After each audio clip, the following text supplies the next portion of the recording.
Hi everyone, welcome to our Retrivide Help Our Marriage channel. This is my husband Terry. And this is my wife Maria. So today we're going to present part 2 of our 4-part series on the 4 stages of marriage.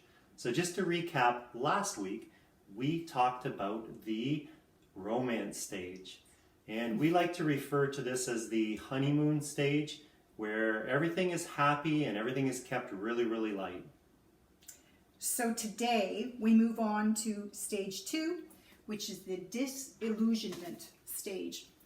You can tell if your marriage is in this stage if, number 1, you realize that you are not who you thought you would be as a married person.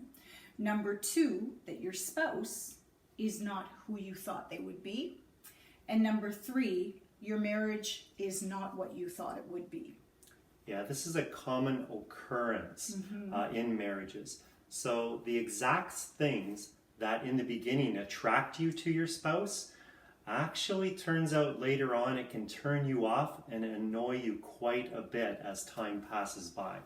So at the start of our marriage, I was extremely attracted to Maria's strong character, her decisiveness, her knowing and planning things for the future. However, as time went by, I began to see this as very overbearing and controlling. But as I look back at it now, and especially after Retrivide, I just see that this was a passionate person who honestly just cared about the family. Thanks, man. Yeah.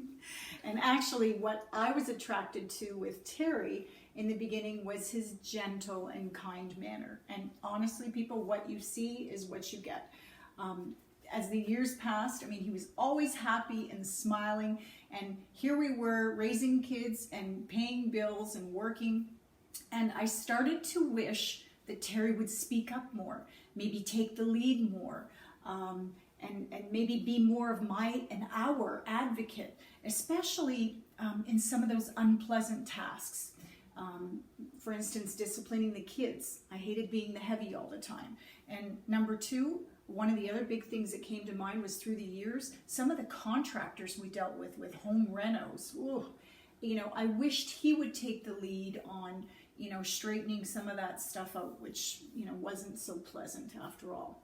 So you can see in our case that opposites definitely do attract. I mean, who wakes up happy all the time?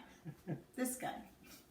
So to close out, we just want to remind you once again that these 4 cycles are cyclical in all marriages, and you're going to go through them over and over again. The problem is when you get stuck in what's called the misery stage. Yes. And we're going to review that one next week, actually. Yes. So the 3rd stage next week, as Terry said, is the misery stage. Until then, please like and subscribe and share with your friends. And be well, everybody.